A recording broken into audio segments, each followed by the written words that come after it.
This is my journey. This is my journey. This is my journey.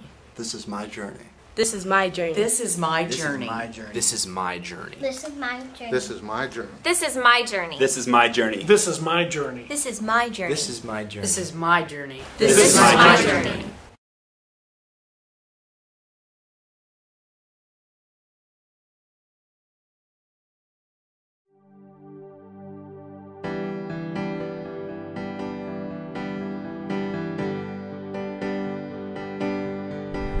Standing in front of our courthouse, probably not too different than a similar building in your city.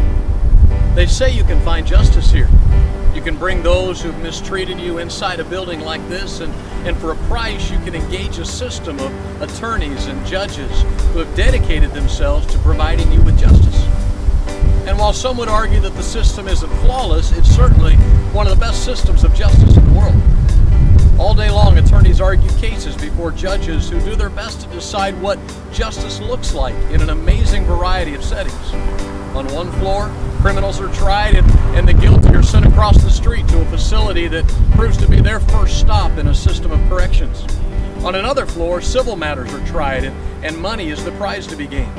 Another floor handles a different set of legalities, all in the name of fairness for all. Somehow, though, life still isn't fair. That's not the fault of these good folks. There's just too much life and not enough courtrooms. As I stand here, I guess what has my attention is how unsatisfying this whole justice thing can be. I mean, if you're here because someone murdered your child, does watching them walk away in handcuffs really heal your pain? I mean, does any amount of justice really make life feel even? Especially when you didn't choose what made it feel uneven to start with? Of course, hurt and pain come in all shapes and sizes. It doesn't take a major tragedy to leave you feeling cheated or hurt.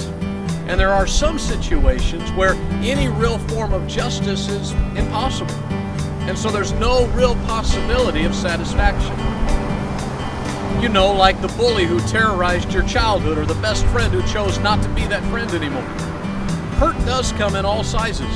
And most of the time, justice is either unavailable or unsatisfying. Hurting someone back only seems to escalate the whole mess and raise your pain to a new intensity. So what do? I mean, here you are with feelings of anger, disappointment, maybe even heartbreak. Do the rest of us just shrug our collective shoulders and tell you, hey, that's life? Well, there is another way, a completely different way. Now understand that what I'm about to tell you runs counter to the whole get justice or get even kind of strategy. But once you realize those efforts aren't working, don't you want a better option? One that can actually deal with what you're feeling as well as the facts? It's called forgiving. And it's the only real road to healing when you've encountered some of life's unfairness. Chances are you're watching me right now because something made you want help with this. Well, my name's Mike, and if you'll walk with me, I'll show you a road that can really help. Even if your pain seems ready to destroy everything in your life. And hey, I don't know everything, but I understand hurt, and I've seen what hurt can do to ruin the best tasting parts of life. So if you need a new strategy for healing, or if you just know someone who does, check out part 2 of this series. We're going to figure this out together.